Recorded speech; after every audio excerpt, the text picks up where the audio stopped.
دیا کہ الماریوں میں رکھا جائے یہ، اور دلہنوں کو جو ہے جہیز میں دیا جائے یہ، یعنی تو اس کے جو ہے کوئی مرنے پر یہ قرآن خوانی کروائے جائے، یہ دکان کوئی کھول رہا ہے اس میں پڑھنے کے لیے کیا مجھے اتارا ہے؟ نہیں میرے دوستو بزرگوں، ایک زندگی کو بہترین بنانے کے لیے اللہ تعالیٰ نے اس قرآن مجید کو ہمیں دیا ہے۔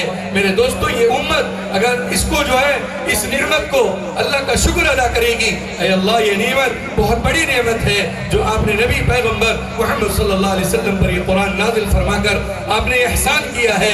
اس سے ہماری زندگی دنیا اور آخرت کی بنتی ہے اور ہماری نسلوں کی زندگی بہترین بنتی ہے۔ میرے دوستو بزرگوں، یہ قرآن جب زندگیوں میں آ جاتا ہے، جہالت دور ہو جاتی ہے، ظلم دور ہو جاتا ہے، نفرتیں ختم ہو جاتی ہے، محبتیں اللہ تعالیٰ پیدا کرتے ہیں، اور میرے دوستو بزرگوں دماغ اس کا اللہ سبحانہ وتعالیٰ کی قدرت اور اس کی طاقت کو دیکھنے اور سمجھنے لگتا ہے، اور اس کی زبان اللہ کی طاقت اور قدرت کو بولنے لگتی ہے۔ میرے دوستو یہ وہ قرآن ہے آج ہمارے بچوں کو پڑھانے کی ضرورت ہے۔ آج یہ قرآن کی تعلیمات لائیں گے انشاءاللہ، اور اس کی برکت سے آپ دیکھو کہ ہر چیز آسان سے آسان تر ہو جائے گی۔ ایک بہت بڑے اللہ والے تھے، ان کے پاس میں ایک صاحب گئے، جا کر کہنے لگے کہ حضرت میرے بچے کے لیے دعا کیجئے، میرے بچے کے لیے دعا کیجئے، میں اس کو دنیاوی تعلیم بہت پڑھانا چاہتا ہوں۔ حضرت نے فرمایا کہ بھائی پہلے قرآن پڑھا لو، اللہ تعالیٰ قرآن کی برکت سے یہ دنیا کے تمام علوم و فنون اللہ سکھا دے گا، کیونکہ پیارے نبی علیہ الصلوۃ والتسلیم پر اللہ تعالیٰ نے قرآن کو پہلے نازل فرمایا، اور یہ قرآن کے تابع ہیں تمام دنیا کے علوم و فنون۔ اور کوئی اپنے دل میں یہ خیال نہ رکھے کہ میرا بچہ حافظ قرآن بنے گا تو کیا کمائے گا، کیا کھائے گا۔ آج یہ بڑا سوال ہے امت مسلمہ کے قلوب میں۔ میرے دوستو اس کو نکالو، اس کا مطلب یہ ہے کہ تم رازق خالق کائنات کو پہچان نہیں سکے، وہ خالق معبود مسجود و مشہود کو نہیں پہچان سکے۔ اس یہی وجہ ہے کہ ہماری زبانوں سے یہ لفظ نکل رہا کہ ہمارے بچے عالم بن گئے، حافظ بن گئے تو کیا کھائیں گے، کیا پیئیں گے۔ یاد رکھنا میرے دوستو، حقیقی آنکھوں سے تم دیکھو، حقیقی آنکھوں سے تم دیکھو، امام صاحب کی زندگی دیکھو، ان کو 10-12 ہزار ملتے ہیں۔ اللہ کا نیک بندہ ایسی زندگی گزارتا ہے، وہ مرے گا بھی تو اللہ کہہ دیں گے جامعہ تجھ سے کیا حساب لوں گا، میں نے تو تجھے کچھ دیا تھا، بس تو چلے جا جنت میں بغیر حساب۔ اللہ تعالیٰ جنت میں تو اسے پہنچا دیں گے، کیونکہ دنیا کا سرمایہ اور دنیا میں لقودت زندگی اور جو ہے دنیا کی کڑوی زندگیوں میں وہ پھنسا نہیں، مختصر سا رزق تھا، اللہ پر شکر گزار اور شاکر بندہ بن کر زندگی گزارا، اور دنیا سے گیا تو اللہ کہہ رہے ہیں بغیر حساب کتاب کی جنت میں داخل کر دیا۔ حضرت علی فرمایا کرتے تھے میں ایسا اللہ مجھے پوچھے کیا لایا ہو علی، میں کہوں اللہ میاں میرے پاس ہے کیا بتانے کے لیے، میرے پاس تو کچھ بھی نہیں۔ فرمایا کہ بس میں یہ کہہ دوں گا اور جنت میں داخل ہو جاؤں گا۔ اللہ اکبر، یہ صفت مومنانہ صفت ہے، قناعت، شکر گزاری، اللہ پر بھروسہ، توکل علی اللہ۔ اللہ پر جو بھروسہ کر لیتا ہے اللہ اس کو رائے گا نہیں کرتے، اللہ اس کی روزی کو تنگ نہیں کرتے۔ حسبنا اللہ و نعم الوکیل، نعم المولا و نعم النصیر۔ اللہ ہمارے لیے کافی ہے اور اللہ ہمارے لیے وافی ہے، اور وہی ہمارے لیے بڑے کارساز ہیں اور وہی روزی دینے والے ہیں۔ اللہ روزی دینے والے ہوتے ہیں۔ دیکھو اماموں کی، علماء کی زندگی، ان کی تنخواہیں بہت کم ہوتی ہے اور اللہ تعالیٰ نے انہیں سب کچھ دیا رکھتا ہے۔ عزت ان کو اللہ دیتے ہیں، سواری اللہ ان کو دیتے ہیں، لباس اللہ ان کو دیتے ہیں، اور بچے اولاد جو ہے اللہ ان کو دیتے ہیں، اور بہترین زندگی وہ جدھر بھی جاتا ہے لوگ کہتے ہیں کہ ہم 50,000 کماتے ہیں، امام صاحب 10,000 کماتے ہیں، لیکن معلوم نہیں امام صاحب کی کیسی سکون والی زندگی گزر رہی ہے، اور ہم 50,000 لاکھ کماتے ہیں لیکن ہماری گاڑی میں پیٹرول نہیں رہتا، مولوی صاحب کے گاڑی میں فل جو ہے ٹینک ہوتی ہے پیٹرول۔ کیا مطلب ہے؟ یہ اللہ سبحانہ وتعالیٰ کی دین ہے، اللہ کی دین ہے۔ ہمارے اسلاف نے، بزرگوں نے زندگی گزار کر دکھلائی۔ میری ماں بہنوں، میرے دوستوں، اللہ کے لیے ایک خاندان میں ایک بچے کو اپنے اولادوں میں سے حافظ قرآن کے لیے جو ہے مدارس میں چھوڑیں، انشاءاللہ اس کی برکت سے آپ کا بچہ سائنسدان بھی بنے گا۔ ایک جگہ پر میں نے خود سنا ہے اپنے اکابر سے، ایک حافظ قرآن تھے، ماشاءاللہ بہت کچھ انہوں نے ڈگریاں حاصل کی، IAS آفیسر بن گئے، وہ کلکٹر بن گئے، لیکن انہوں نے 1 مہینے میں قرآن کو حفظ کیا، ماشاءاللہ 1 مہینے میں قرآن حفظ کیا۔ لیکن طلب ہونی چاہیے ہمارے اندر. یہ کوئی ایسا نہیں ہے کہ یہ کوئی پہاڑ ایسا ہے کہ جو ہم کھود نہیں سکتے, یعنی تو لوہے کے چنے ہیں جو ہمیں چبا نہیں سکتے. نہیں میرے دوستوں بزرگوں, صحابہ رضی اللہ عنہ اجمعین نے اس قرآن سے اپنی زندگیوں کو بدل ڈالی انہوں نے, اور جو ہے اپنی زندگی کو ظلم و ظلمات سے نکال کر روحانیت میں اور نورانیت میں ان کی زندگیاں آ گئی. آج بھی شرط یہی ہے, ہماری زندگیوں کو اگر نورانیت میں لانا چاہتے ہیں, اللہ کی جو ہے وحدانیت پر, اس کی حق پرستی میں زندگی لانا چاہتے ہیں, تو یہ قرآن ہماری زندگی میں اتاریں. ان هذا القرآن یہدی للتی ہی اقوم, بے شک یہی وہ قرآن ہے جو قوموں کی ہدایت کے لیے اللہ تعالیٰ نے نکالا ہے, اور قوموں نسلوں کی نسلوں کو اللہ نے اس قرآن کی برکت سے اللہ نے جو ہے ان کی زندگیوں کو بدل ڈالا ہے. میرے دوستو, آج ہماری ایک بچی حافظ قرآن بن جائے تو 10 لوگوں کو جنت میں لے کر جائے گی.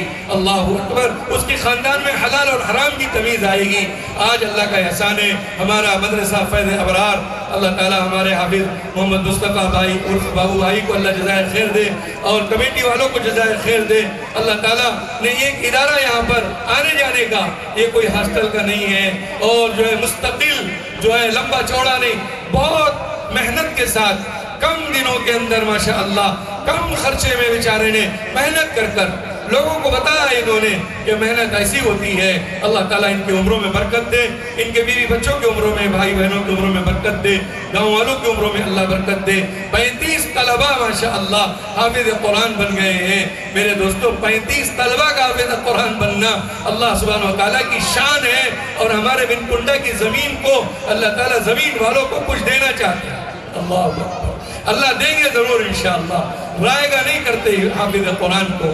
اور حفظ قرآن جب اللہ دے دیتے ہیں, آسمانی اور زمینی حکومتوں کو اللہ اس کے ساتھ کر دیتے ہیں, کیونکہ یہ قرآن آسمانی اور زمینی ملکیت رکھتا ہے, کیونکہ یہ مالک حقیقی کا کلام ہے, اور سارے بادشاہوں کا بادشاہ اللہ ہے, اور بادشاہوں کے بادشاہوں کا کلام قرآن مجید ہے, اللہ کا کلام. تو اس کو حاصل کرنے والا بھی فقیر نہیں ہو سکتا, اس کو حاصل کرنے والا ذلیل نہیں ہو سکتا, اس کو حاصل کرنے والے کو لوگ جو ہے تکلیف نہیں دے سکتے, کیونکہ اللہ تعالیٰ کی شان ہے. یہ قرآن جب دلوں میں اتر جاتا ہے, اللہ تعالیٰ اس کی زندگی کو زمین پر بھی آسمانوں پر بھی اللہ لائق اور فائد کر دیتے ہیں, اور یہ مرتا ہے تو خود بھی جنتی بنتا ہے, اپنے ماں باپ کو اور 10 گھرانے والوں کو لے کر جنت میں جاتا ہے. یہ حافظ قرآن میرے دوستو, اس کے لیے چاہیے کہ ان کنڈا میں ماشاءاللہ مدرسہ فیض ابرار ابھی جو ہے ایسی زمین کرائے پہ چل رہی ہے ماشاءاللہ. اللہ کا احسان ہے, چھوٹی جگہ ہے, بیچارے محنت کر کر جو ہے 100 طلبہ کے اوپر محنت کر رہے ہیں. طلبہ صبح آتے ہیں, ان طلبہ کو بھی اللہ جزائے خیر دے جو ہاسٹلوں میں رہ کر جو پڑھ نہیں پا رہے ہیں. یہ بچے ماں باپ کے پاس رہتے ہیں, رات میں آرام کرتے ہیں, صبح فجر میں آتے ہیں, اور سارا دن مدرسے میں رہتے ہیں. یہ اساتذہ کی نگرانی میں ماشاءاللہ پورا قرآن مجید حفظ کیے ہیں, اور اردو تعلیم سے آراستہ ہوئے ہیں. تو میرے دوستوں بزرگوں, ان حضرات کا بہت بڑا محبتانہ والہانہ شفقت نامہ ہے بچوں کے ساتھ, جو اللہ تعالیٰ نے ان کے طلبہ کو 35 طلبہ کو ماشاءاللہ حافظ قرآن بنائے ہیں. تو ایسے اداروں کے لیے اپنا جان مال عزت آبرو دینے کے لیے ہمیں آگے آنے کی ضرورت ہے. جگہ بھی ابھی جو ہے کچھ ایسی انتظام جگہ کا نہیں ہے, لیکن گاؤں والوں سے میں درخواست کرتا ہوں کہ 1000-2000 گز یعنی تو 1 ایکڑ زمین تقریباً جو ہے بابو بھائی مصطفیٰ بھائی کے لیے, مدرسے کے لیے تمام گاؤں والے مل کے جو ہے جگہ کا انتظام کریں, اور انشاءاللہ تعمیر کا بھی انتظام کریں. میرے دوستوں بزرگوں, مجھے بڑے افسوس ہوتا ہے اس علاقے کے اندر, کیونکہ ہماری تعلیم یوپی میں ہوئی ہے بچپن سے. میں نے وہاں کا ماحول دیکھا, اللہ اکبر, قرآن سے میری ماں بہنوں کی محبت دیکھی میں نے, اور وہاں کے نوجوانوں کی محبت دیکھی, وہاں کے بوڑھے لوگوں کی قرآن سے محبت دیکھی میں نے. میرے دوستوں, میں سمجھتا ہوں یہاں جو ہے محنت ہونی چاہیے, دعوت کی محنت ہونی ہے, مدارس کی محنت ہونی ہے, علماء کی مجلسیں جو ہے اللہ والوں کی مجلسوں میں بیٹھنے کی ضرورت ہے. کئی سالوں کے بعد میں سمجھتا ہوں کہ وہ محنتیں یہاں پر آئیں گی, اور وہ مسرت اور وہ خوشیوں والا نظام جو اللہ نے وہاں کی سرزمین کو دیا ہے, مدارس کا, مراکز کا, دعوت کا جو یہاں پر ضرورت ہے. میرے دوستوں, ایک مدرسے کے جلسے میں میرا جانا ہوا. حضرت مفتی محمد فاروق صاحب شہید مین انور اللہ برکتہ میرے استاد محترم بھی ہیں اور میرے شیخ بھی ہیں. حضرت کے ساتھ میں وہاں کے ایک مدرسہ کیلی میں گیا. مدرسہ میں جلسہ کیا تھا, اللہ اکبر, معلوم ہوتا تھا کہ گاؤں میں عید ہو رہی ہے. اللہ اکبر, گاؤں میں کیا ہو رہی ہے, عید ہو رہی ہے.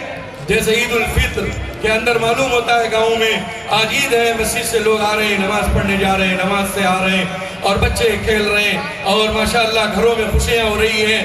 میں نے اللہ کی قسم میں نے ان آنکھوں سے دیکھا، اللہ اکبر، وہ مدرسے کا جلسہ کیا تھا، مجھے کہنے پر میں مجبور ہوا کیا آج گاؤں کے اندر کوئی جو ہے عید میلہ ہے، ایسا معلوم ہوتا ہے۔ لوگوں نے کہا میلہ نہیں ہے، ہمارے گاؤں کے مدرسے کا جلسہ ہے۔ اللہ اکبر، ہمارے گاؤں کے مدرسے کا جلسہ ہے۔ اللہ اکبر، کوئی بوڑھا اپنی نواسی کو اٹھا کر لگڑتے لگڑتے بوڑھا نانا اپنی نواسی کو لے کر خوشیوں اچھل کر جا رہا ہے۔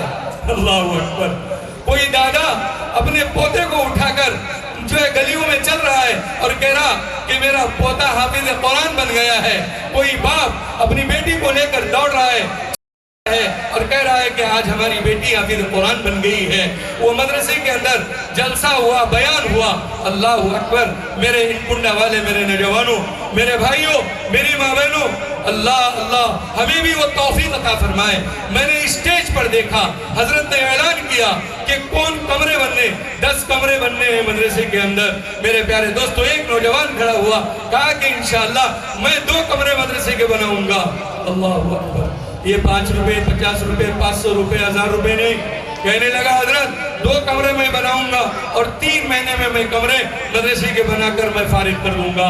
اور ایک اٹھا، کہا کہ میں 1 لاکھ روپے چندہ دیتا ہوں۔ وہاں تو لاکھوں اور ہزاروں میں تھا اور دیکھتے دیکھتے 60 لاکھ روپیہ چندہ۔ اور میری ماں بہنوں سمجھو اور سنو، جنت کی حقدار اگر بننا چاہتی ہیں، جب تک تم اپنے زیور کو اور اپنے دل کو اللہ کے تابع نہیں کرو گی اور اس زیور کو، اس دھن کو اللہ کے نام پر پیارے نبی علیہ الصلوۃ والتسلیم کی محبت میں خرچ نہ کر ڈالیں گی، جب تک ہماری جنت نہیں بن سکتی۔ اللہ ہم سے اللہ ہم سے جو ہے راضی نہیں ہو سکتے۔ لن تنالوا البر حتى تنفقوا مما تحبون، ہرگز تم کامیابی تک نہیں پہنچ سکتے جب تک کہ تم اپنے دل کی مایا کو اللہ کے راستے میں خرچ نہ کر ڈالو۔ میری ماں بہنوں، میرے دوستوں، سب سے بہتر چیز جو اللہ ہم سے چاہتے ہیں وہ انفاق فی سبیل اللہ ہے، اللہ کے راستے میں اپنا جان و مال خرچ کرنا۔ آنند فانند دیکھا 60 لاکھ روپے مدرسے کا چندہ اور 10 کمروں کی تشکیل ہو گئی۔ ماشاءاللہ کپڑوں کا انبار میں نے دیکھا، گویا کہ ایک شو روم ہے جو ماں بہنوں نے اپنے لباس، مرد حضرات کے کپڑے، نئے کپڑے اور تھانوں کے تھان کپڑے اسٹیج پر تھے۔ اللہ اکبر، اور سب نے یہ کہا کہ یہ ہمارے محلے کے مدرسے کا جلسہ ہے۔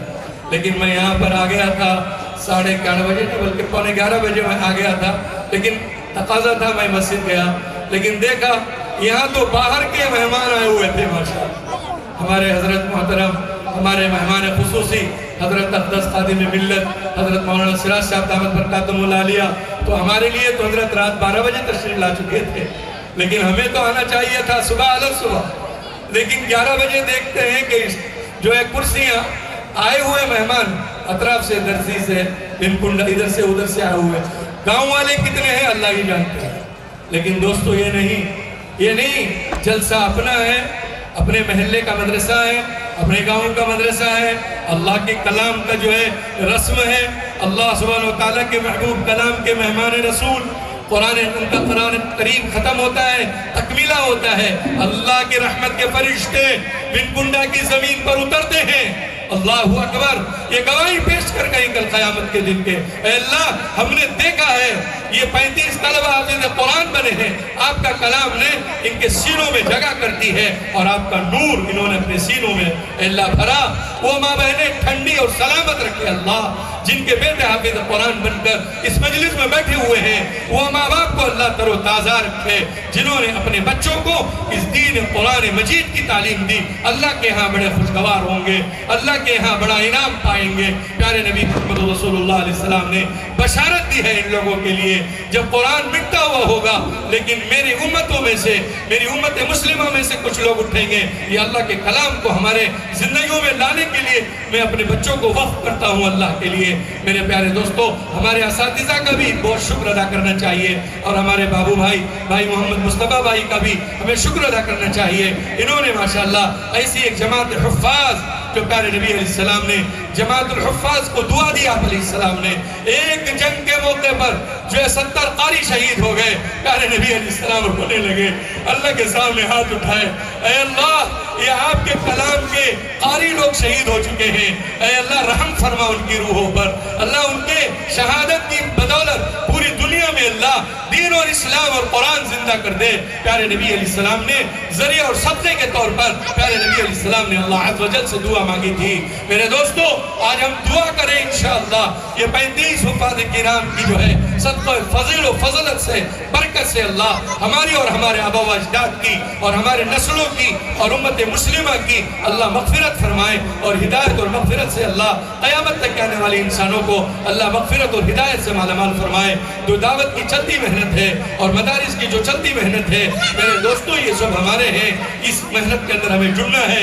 انشاءاللہ دعا ہونے سے پہلے انشاءاللہ حضرت کی بات ہوگی, اس کے بعد انشاءاللہ کچھ نوجوانوں کو کھڑنا ہے اور یہ ارادہ کرنا ہے انشاءاللہ 1 ایکڑ زمین انشاءاللہ مدرسہ فیض ابرار کے لیے انشاءاللہ انتظام کریں گے اور انشاءاللہ اس کی تعمیر کا بھی انتظام. ہم ان کنڈا سے باہر نہیں جائیں گے. اللہ تعالیٰ نے پہلے ان کنڈا کے مسلمانوں کو اللہ نے بہت کچھ نوازا ہے, لیکن ہیرے چھپے ہوئے رہتے ہیں, چھپے ہوئے ہیرے ہیں ہمارے بن کنڈا میں, تلاش کرنا ہے اور انشاءاللہ اللہ سے دعا بھی کرنا ہے ان کا جان و مال ایسی جگہ لگ جائے جہاں ان کے لیے صدقہ جاریہ ہو جائے, ورنہ چھوڑ کر چلے جائیں گے.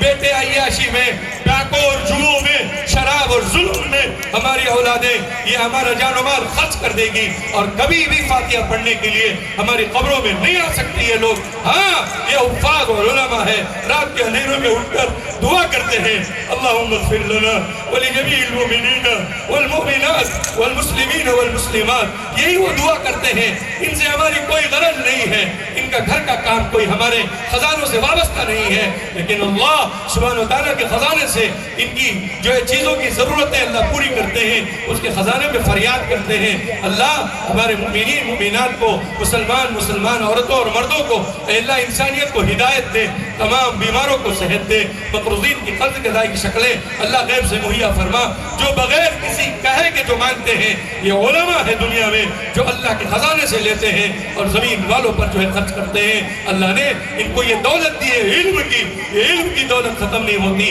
جتنی بھی بانٹتے جاتے ہیں یہ لوگ بڑھتا جاتا ہے. یہ چند سکے نہیں ہیں, یہ چند اشرفیاں نہیں ہیں, یہ چند فیکٹریاں نہیں ہیں جو کرتے رہو ختم ہو جائیں گی.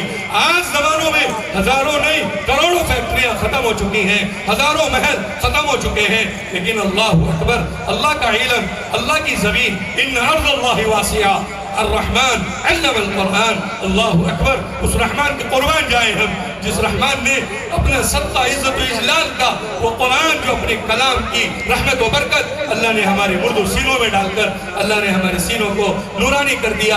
اللہ کرے کہ مرتے دم تک اللہ اس علم کے لیے محنت کرنے کی توفیق دے, ہماری اولادوں کو قرآن اور علم میں حصول کے لیے زندگی گزارنے اور اپنا جان و مال اس علم و کمال کے لیے خرچ کرنے کی توفیق عطا فرمائے. میں ان حضرات کا بہت مشکور ہوں. ہمارے بھائی مصطفیٰ صاحب 1 مہینہ 5 دن پہلے آ کے جو ہے تاریخ لے لیے. میں نے کہا بھیا تم 1 دن پہلے بھی فقیر کو فون کرتے میں تو آ جاؤں گا, لیکن مصطفیٰ بھائی کی ایک محبت ہے, اللہ تعالیٰ ان کی محبت کو برقرار رکھے. کمیٹی والوں کو اللہ جزائے خیر دے. ان کنڈا والے ایک مسلمان بڑے نیک ہیں, آپ لوگ بڑے بھولے ہیں. اللہ تعالیٰ آپ کو بھی ہمیں بھی یہ علم کی دولت دے, عرفانیت نصیب فرمائے. جو کچھ ہے نا موٹا مولیا کھولو, اس کو کھولو, اللہ کے نام پہ لگاؤ, اللہ بہت دیں گے انشاءاللہ. کبھی اللہ فقیر نہیں کریں گے, کبھی نہیں کریں گے. غنی اللہ ہے, جب اس کو کچھ قرض دیتے ہیں اللہ اس کو واپس بھی کر دیتے ہیں اور اس کے بدلے دنیا کی زندگی بنا دیں گے, آخرت کی بھی بنا دیں گے. واللہ یضاعف لمن یشاء. اللہ ہم سب کو عمل کی توفیق دے. دعوت و تبلیغ کی چلتی پھرتی محنت ہے.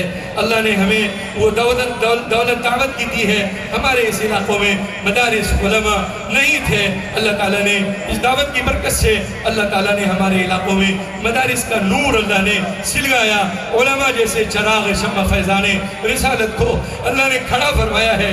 میرے دوستو ہم سب مل کر دعوت اور تبلیغ کو جو پلو باندھے اور اپنی زندگیوں کو خرچ کر ڈالے, جان و مال لگائیں اور دعوت کو تعلیم کو حاصل کریں. اللہ سبحانہ وتعالیٰ کی معرفت حاصل ہوگی اور اپنی زندگیوں میں سرکار مدینہ محمد رسول اللہ صلی اللہ علیہ وسلم کی ہر ادا اور ہر سنت کو اپنانے کی توفیق عطا فرمائے. وما علینا الا البلاغ. اب میرے دوستوں گزرا قاسمی فیض آبادی مبلغ اسلام، خادم خلق، جن کو وجہ سے عالم اسلام بیرونی ممالک تک فیضیاب ہو رہا ہے۔ حضرت نے تقریباً 300 سے زائد گھنٹے تقریر و خطاب کے ذریعے خدمت انجام دی۔ میرے محترم بزرگ اور دوستو، حضرت صدر جمعیت علماء ہند کرناٹک اسٹیٹ کے ہماری جو جماعت ہے، جماعت علماء ہند، اس کے صدر محترم۔ میرے دوستوں اور بزرگوں، اس کے علاوہ حضرت جو ہے سوسائٹی فلاح مسلمین اور ڈائریکٹر انٹر گلوبل تعلیم ایودھیا، اور اسی طریقے سے حضرت کی اصل نسبت جو ہے میرے دوستوں، میرے بزرگوں، حضرت تقریباً 20 سال عرب ممالک کے اندر دین کی خدمت انجام دی۔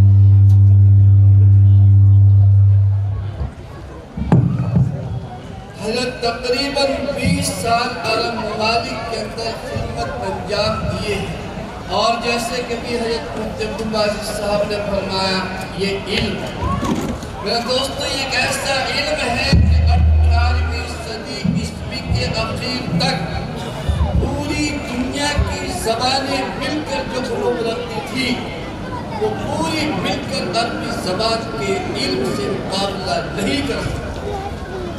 اسی علم کے یہ وارثین ہیں ہمارے اکابرین۔ میرے دوستوں اور بزرگوں، اسی علم کے یہ وارثین ہیں کہ جن کی قربانیوں کی وجہ سے یہ اکابرین ان کے وارثین ہیں کہ جب انگریز جو ہے فیصلے کے لیے بیٹھا ہوا ہے، حضرت مولانا حسین احمد مدنی رحمت اللہ علیہ کو پھانسی کا آرڈر آنے والا ہے، لیکن حضرت اپنی بغل کے اندر کفن لے کر جب اسٹیج پر آتے ہیں تو گھنٹوں تک نعرے تکبیر کی صدائیں گونجتی رہی، اور حضرت نے اسٹیج پر آتے ہی سب سے پہلے جو کہا وہ سنو میرے دوستو۔ حضرت نے فرمایا کہ لیے پھرتی ہے بلبل چونچ میں گل، لیے پھرتی ہے بلبل چونچ میں گل، کھلونا سمجھ کر نہ برباد کرنا، ہم بھی کسی کے بنائے ہوئے۔ میرے دوستو، آج ہم خوش نصیب ہیں۔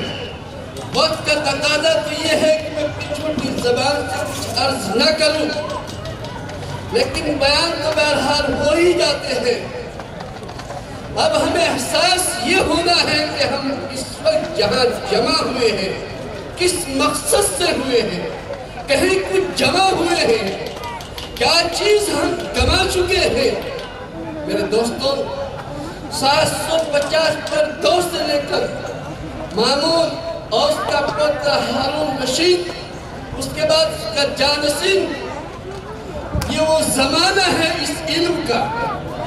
آج جو زبان پورے ورلڈ کے اندر یتیم سمجھی جا رہی ہے، اور جس کو یتیم سمجھنے والے بد نصیب اسی زبان کے وارث ہیں، اسی زبان کے ذمہ دار اور داعی ہیں۔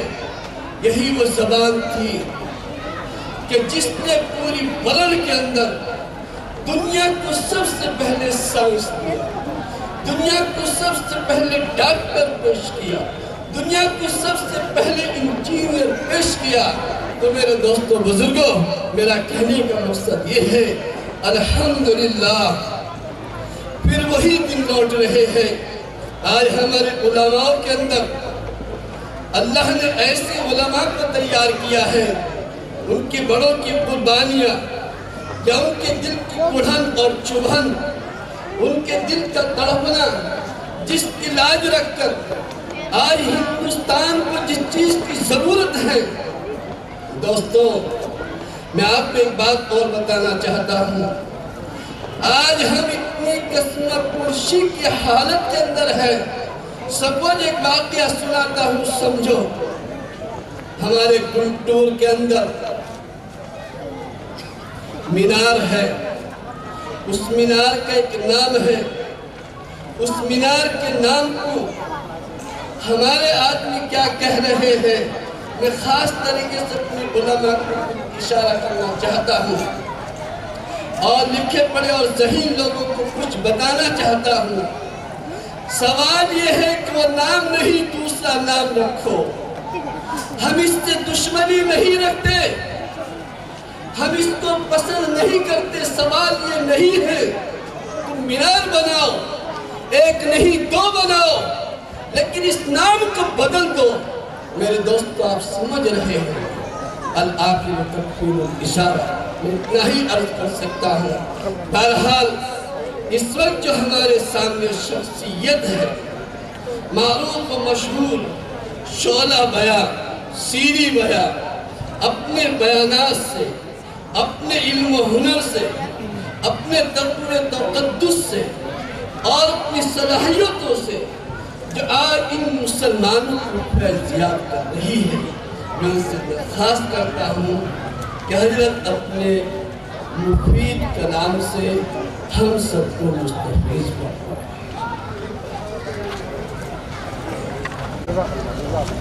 الحمدللہ رب العالمین والعاقبۃ للمتقین والصلاة والسلام علی رسولہ الکریم، اما بعد، قال النبی صلی اللہ علیہ وسلم ان اللہ یرفع بهذا الکتاب اقواما ویضع به آخرین، رواہ البخاری۔ محترم علماء کرام،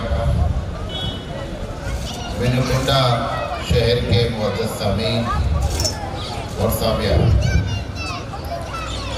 میں پورے بھارت میں پروگرام کرتا ہوں، لیکن اتنے حفاظ اور علماء ایک مجمع میں جمع ہوں، یہ میں نے اپنی زندگی میں نہیں دیکھا،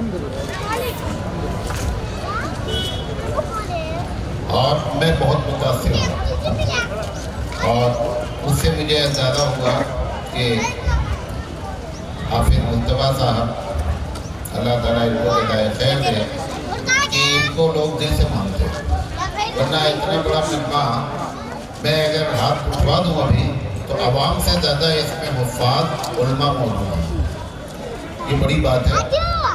اور مفتی صاحب نے جو اعلان کیا ہے، جس دن آپ کو زمین خریدنا ہوگا میری طرف سے 1 لاکھ روپے ہے، آپ اس سے لیں۔ محض مفتی صاحب کی زبان میں اللہ نے اتنا درد رکھا ہے کہ میں بھی اس علاقے سے بہت متاثر ہوا، لہذا جس دن آپ کو زمین خریدنی ہوگی آپ کوشش کر لیں، اس میں سے 1 لاکھ روپے ہماری طرف سے ہے۔ میں ایک فقیر آدمی ہوں، سمجھے نہیں، آپ میرے لیے دعا کریں، لیکن میں واقعی میں بہت متاثر ہوا۔ اللہ تعالیٰ جو ہے وہ مجتبیٰ بھائی کو، میں نے بھی ان کو تھوڑا سے پڑھایا ہے، میں ان کا استاد بھی ہوں، کہنے کے لیے استاد ہوں، بہرحال یہ تو خود استاد ہے۔ تو میں جس ٹاپک پر بات کرنا چاہتا ہوں، یہ جو بھائی نے کہا 1 گھنٹہ بات کرو، 1 گھنٹہ تو میں بہت مشکل تمام بولتا ہوں، لیکن میں کوشش کروں گا اپنی بات کو۔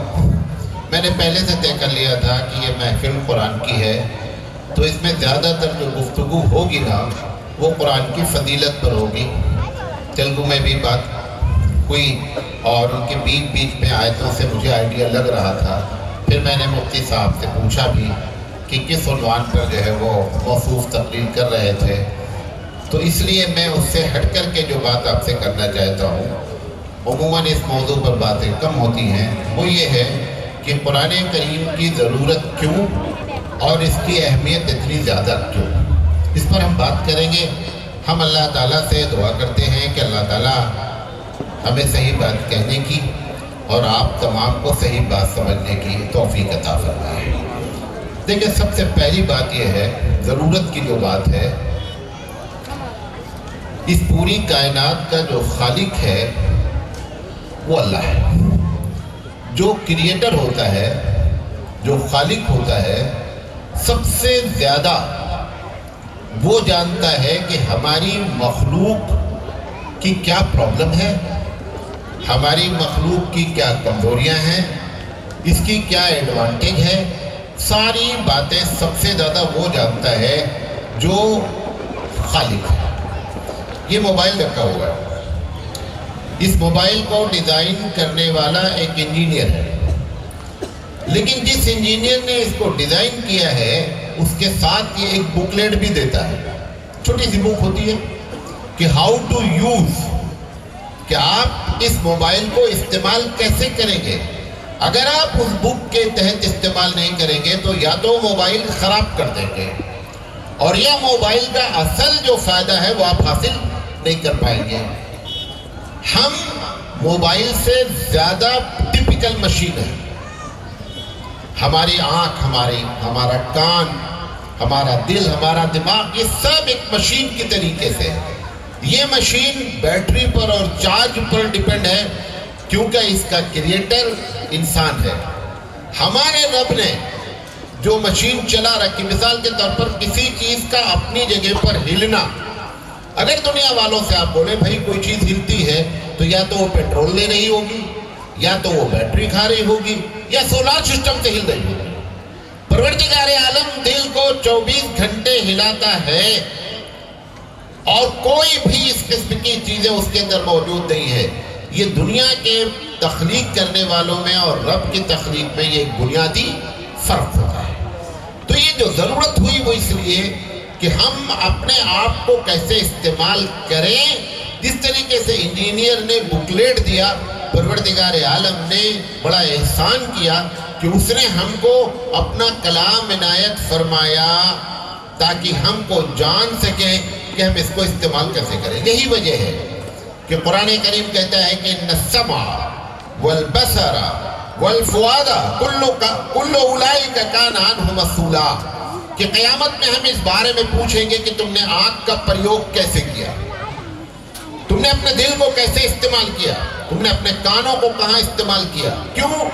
کیونکہ اس مشین کے آپ مالک نہیں ہیں۔ یہ مشین وقتی طور پر، ٹمپریری طور پر ہم کو دی گئی ہے اور اس کا اصل جو مالک ہے وہ ضرور سوال کرے گا۔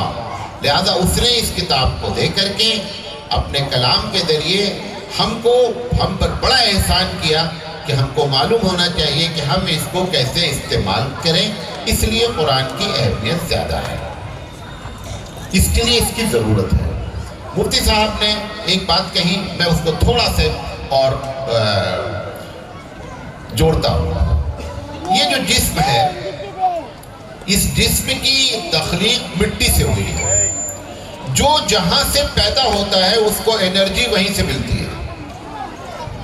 ہم جو کچھ بھی کھا پی رہے ہیں سب کچھ، اس کی طاقت حاصل کہاں سے ہو رہی ہے؟ زمین سے۔ کیوں؟ کیونکہ یہ آیا ہے زمین سے۔ جو جہاں سے آیا ہے اس کو جانا بھی وہی ہے، اس لیے ہم وہیں چلے جاتے ہیں۔ اگر آپ اس جسم کو زمین کے علاوہ کوئی بھی چیز کھلائیں گے تو اس جسم میں ہمیشہ نقصان ہوگا۔ یہی وجہ ہے کہ ہمیشہ ایلوپیتھک دوائیں فائدہ کریں یا نہ کریں، نقصان ضرور کریں گے۔ کیوں؟ کیونکہ گروپ بدل دیا آپ نے۔ ایلوپیتھک دواؤں کا جو گروپ ہے وہ زمین کا گروپ نہیں ہے، وہ کیمیکلز گروپ ہے۔ اگر ہربل دوائیں کھائی جائیں تو فائدہ کرے نہ کرے لیکن نقصان نہیں کریں گے کیونکہ گروپ ایک ہے۔ تو ہم زمین سے آئے ہیں، زمین میں جائیں گے۔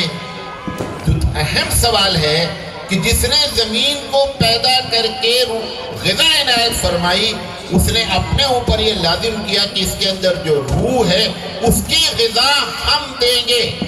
تو روح کی غذا کبھی بھی زمین سے نہیں ہو سکتی۔ یہی وجہ ہے کہ رمضان میں بہت کھانے پینے کا نظم ہوتا ہے، اس لیے ایسے لوگوں کی زندگی میں رمضان اپنے اثرات نہیں دکھا پاتا ہے، کیونکہ ہم جسم کو غذا دے رہے ہیں۔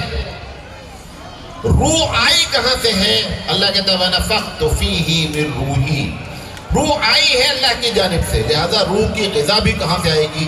اللہ کی جانب سے۔ اس لیے کلام الہی حقیقت میں روح کی غذا ہے، کیونکہ دونوں کا گروپ ایک ہونا چاہیے۔ اچھا روح مرتی ہے؟ روح کبھی نہیں مرتی، کیونکہ روح از اے پارٹ آف اللہ، وہ اللہ کا ایک حصہ ہے۔ اللہ نہ مرتا ہے، لہذا روح بھی کبھی نہیں مرتی۔ اسی لیے اردو والے ایک لفظ استعمال کرتے ہیں کسی کے مرنے پر کہ فلاں صاحب کا انتقال ہو گیا۔ انتقال کے معنی ہی ٹرانسفر ہونے کے ہوتے ہیں، انتقال کے معنی ختم ہونے کے نہیں ہوتے ہیں۔ انتقال کے معنی ٹرانسفر کا۔ لہذا بہرحال یہ بریکٹ کی بات تھی جو میں نے اس کو جو ہے وہ جوڑ کر کے مکمل کیا۔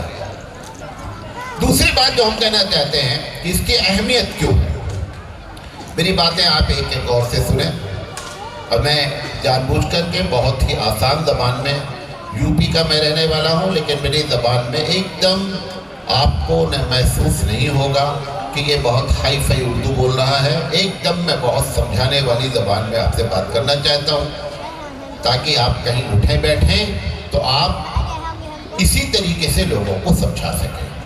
دیکھیں اس کی اہمیت کی جو بنیادی وجہ ہے، جو حدیث پڑھی گئی بخاری کے، مسلم میں بھی غالباً یہ روایت ہے کہ ان اللہ یرفع بہذا الکتاب اقواما، کہ اللہ تعالیٰ اس کتاب کے ذریعے قوموں کو عروج بخشتا ہے، وَيَضَعُ بِهِ آخرین، اور اسی کتاب کے ذریعے دوسروں کو ذلیل بھی کرتا ہے۔ ملکہ وکٹوریہ کا ایک واقعہ لکھا ہوا ہے، ایک پرچہ نکلتا ہے رائے اعتدال، اس میں یہ واقعہ نقل تھا کہ ملکہ وکٹوریہ نے جب اس کی سلطنت بہت لمبی چوڑی ہوئی، کہا جاتا ہے کہ ہماری سلطنت میں سورج نہیں ڈوبتا، اس وقت اس نے اپنے پی اے سے ایک سوال کیا کہ اس وقت ہماری سلطنت آپ جان رہے ہیں کتنی لمبی چوڑی ہے، اور اس میں ایک بڑا حصہ ہم نے جو قبضہ کیا ہے وہ مسلمانوں سے چھینا ہے، تو کیا مسلمان دوبارہ پھر کبھی ایسا ہے کہ اپنی طاقت پر پلٹ آئیں؟ تو پی اے بہت ذہین آدمی تھا، اس نے کہا کہ ایک خطرہ باقی ہے، تو اس نے کہا وہ خطرہ بھی مٹا دیتے ہیں تاکہ فیوچر میں کوئی خطرہ باقی نہ رہے۔ تو ملکہ وکٹوریہ نے پوچھا کہ وہ خطرہ کیا ہے؟ اس نے کہا ان کے پاس جو کتاب ہے نا، جس کو یہ قرآن کہتے ہیں، اگر یہ اس کتاب پر عامل ہو گئے تو پھر فیوچر ان کا ہے۔ اس نے دوسرے انٹرویو میں پوچھا گیا کہ یہ بات آپ نے کہاں سے کہی، آپ کو معلوم کیسے ہوا؟ اس نے کہا کہ ان کے نبی نے جو کچھ کہا ہے نا وہ آج تک غلط ہوا نہیں ہے۔ اس نے اس حدیث کا ٹرانسلیشن کیا کہ ان کے نبی نے کہا ہے کہ ان اللہ یرفع بہذا الکتاب اقواما ویضع بہ آخرین، کہ اس کتاب کے ذریعے قوموں کو عروج بخشے گا، اگر یہ اس کتاب پر عامل ہو گئے تو دوبارہ پھر یہ اس دنیا میں غالب ہو کے رہے گا۔ یہ غیر بھی جانتا ہے، یہ ایک الگ بات ہے کہ ہمارے پاس اس کا شعور نہیں ہے۔ میں بھی آپ کو بتاؤں گا، بہرحال اہمیت کی جو پہلی وجہ ہے وہ یہ ہے کہ اس کتاب کے ذریعے ہی اس دنیا میں مسلمانوں کو عزت مل سکتی ہے۔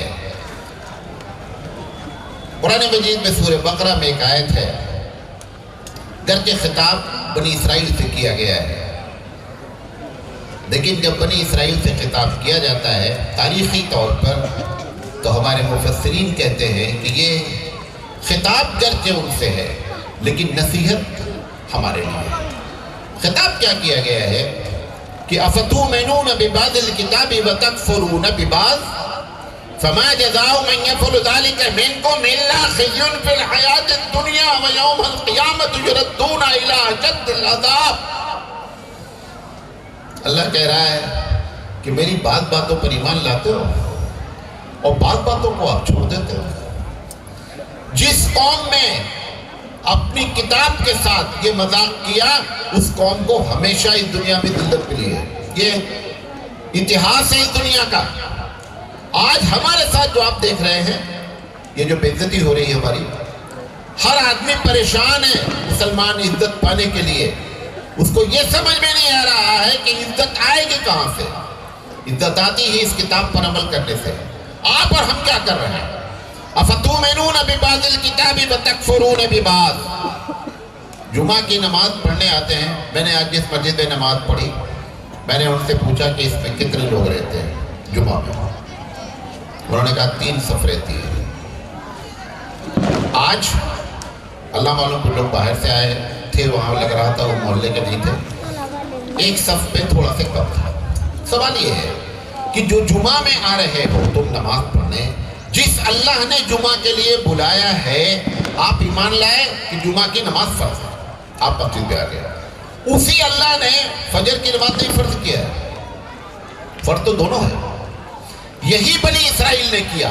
کہ جن چیزوں کو چاہا اس پر ایمان لے آئے اور عمل کیا، اور جن چیزوں کو ان کے مفاد سے ٹکرایا انہوں نے اس کو چھوڑ دیا۔ اللہ تعالیٰ اسی بات کو کہہ رہا ہے کہ فَتُؤْمِنُونَ بِبَعْضِ الْكِتَابِ وَتَكْفُرُونَ بِبَعْضٍ، کہ بعض باتوں پر ایمان لے آتے ہو اور بعض باتوں کو چھوڑ دیتے ہو۔ یہ تو نماز کا معاملہ ہوا، پورے بھارت کی بات کر رہا ہوں، آپ برا نہیں مانیے گا۔ اس میں جتنے پورے شہر کی بات کر رہا ہوں، اس شہر میں 5% لوگ بھی ایسے نہیں ہیں کہ جو جمعہ پڑھتے ہو پابندی سے، جمعہ پڑھتے ہیں پابندی سے۔ 5% اس جمعہ سے پابندی پڑھنے والے لوگ ایسے نہیں ہیں کہ جن کے ابا کا انتقال ہوا ہو تو انہوں نے وراثت شرعی لحاظ سے تقسیم کیا ہو۔ 5% لوگ نہیں ہیں۔ سوال یہ ہے کہ تم کو یہ بات سمجھ میں آ رہی ہے کہ جمعہ فرض ہے، اور وراثت کے بارے میں حکم کس نے دیا ہے؟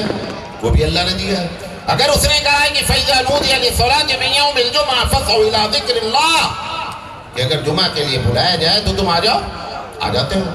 وہی رب ذوالجلال فرما رہا ہے یوصیکم اللہ فی اولادکم للذکر مثل حظ الانثیین فإن كن نساء فوق سنتین فلہن ثلث ما ترک وإن كانت واحدة فلہا النصف، کہ اگر باپ کا انتقال ہوا ہے، 20 سے ترجمہ کر رہا ہوں، اگر باپ کا انتقال یا ماں کا انتقال ہوا ہے، ایک بیٹی اگر اس کی موجود ہے اور لڑکا نہیں ہے تو بیٹی کو آدھا حصہ دیا جائے گا، اور اگر 2 بیٹی ہے اور لڑکا موجود نہیں ہے تو 66.6% دیا جائے گا، اور اگر لڑکی اور لڑکا دونوں موجود ہیں تو 2 روپیہ لڑکے کو دیا جائے گا اور 1 روپیہ لڑکی کو دیا جائے گا۔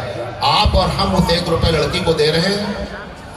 یہ وہ لوگ ہیں جو جمعہ میں پہلی صف میں آتے ہیں اور چاہتے ہیں کہ اونٹ کی قربانی کا ثواب حاصل کریں، اور وہاں پہ بہن کا حصہ مار کر بیٹھے ہوئے ہیں۔ اللہ نے آگے کہا کیا ہے؟ أَفَتُؤْمِنُونَ بِبَعْضِ الْكِتَابِ وَتَكْفُرُونَ بِبَعْضٍ فَمَا جَزَاءُ مَنْ يَفْعَلُ ذَلِكَ مِنْكُمْ، ایسا کام کرنے والا، کیسا کام کہ جس کو دل چاہے مان لے اللہ کی بات، جس کو دل چاہے نہ مانے۔ اللہ کہہ رہا ہے ایسے کام کرنے والوں کی سزا کیا ہونی چاہیے؟ فَمَا جَزَاءُ مَنْ يَفْعَلُ ذَلِكَ مِنْكُمْ، کون جواب دے گا رب ذوالجلال کو؟ کس کی ہمت ہے؟ کون مائی کا لال پیدا ہے؟ رب ذوالجلال خود جواب دیتا ہے اِلَّا خِزْيٌ فِي الْحَيَاةِ الدُّنْيَا، دنیا میں تم کو ذلیل کریں گے۔ یہ جو آپ ذلت دیکھ رہے ہیں، یہ ذلت کی وجہ آپ سمجھتے ہیں فلاں پارٹی اور RSS بی جے پی، ابے بی جے پی RSS کچھ نہیں کر سکتی تمہارا۔ کیوں؟ اللہ نے کہا ہے فَلِلَّهِ الْعِزَّةُ، عزت تو اللہ کے لیے ہے۔ دوسرے نمبر پر وَلِرَسُولِهِ، اور اس کے رسول کے لیے ہے۔ تیسرے نمبر پہ کس کو کہا؟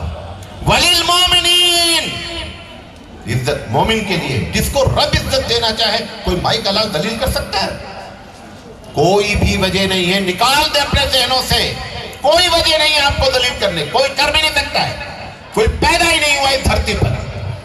اللہ کہتا ہے اِلَّا خِزْيٌ فِي الْحَيَاةِ الدُّنْيَا، کہ دنیا میں تم کو ذلیل کریں گے اگر بعض باتوں کو مانتے ہو اور بعض باتوں کا انکار کرتے ہو۔ یہ ہمارا کیریکٹر بن چکا ہے کہ نہیں؟ صرف وراثت کا مسئلہ نہیں ہے، والدین کی نافرمانی ہم نہیں کرتے، فجر کی نمازیں ہم نہیں چھوڑتے، یہ سب تو قرآن کی باتیں ہیں، سب قرآن کی باتیں ہیں۔ جب جی چاہتا ہے تو جمعہ پڑھ لیتے ہیں، جب جی چاہتا ہے تو فجر چھوڑ دیتے ہیں۔ یہ کون سا بھائی ہے؟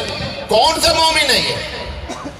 آپ میرے مدرسے میں داخلہ لینا چاہیں، مولانا میں آپ کے مدرسے میں داخلہ لینا چاہتا ہوں، 4 گھنٹہ میں آپ کی بات مانوں گا، 4 گھنٹہ میں آزاد رہوں گا، آپ بتائیں میں داخلہ لوں گا؟ کیسے داخلہ ہو سکتا ہے؟ آپ جمعہ کے دن آپ اللہ کو مانے، اللہ آپ نے بلایا ہے میں آ رہا ہوں، فجر میں اللہ میرا موڈ نہیں میں نہیں آؤں گا، یہ کون سا اللہ ہے بھائی؟ یہ کیسا اللہ ہے کہ جمعہ میں اللہ کی بات مانی جائے اور فجر میں اللہ کی بات نہ مانی جائے؟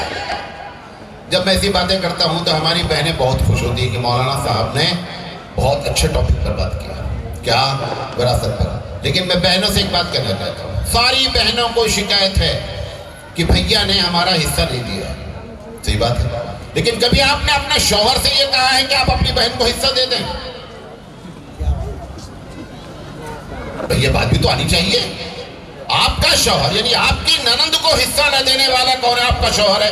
آپ کو اس کی بہت تکلیف ہے کہ میرے بھیا نے میرا حصہ نہیں دیا، لیکن آپ کو یہ تکلیف کیوں نہیں ہو رہی کہ میرے شوہر نے اپنی بہن کو حصہ نہیں دیا؟ اگر ہر عورتیں اپنی شوہر سے کہیں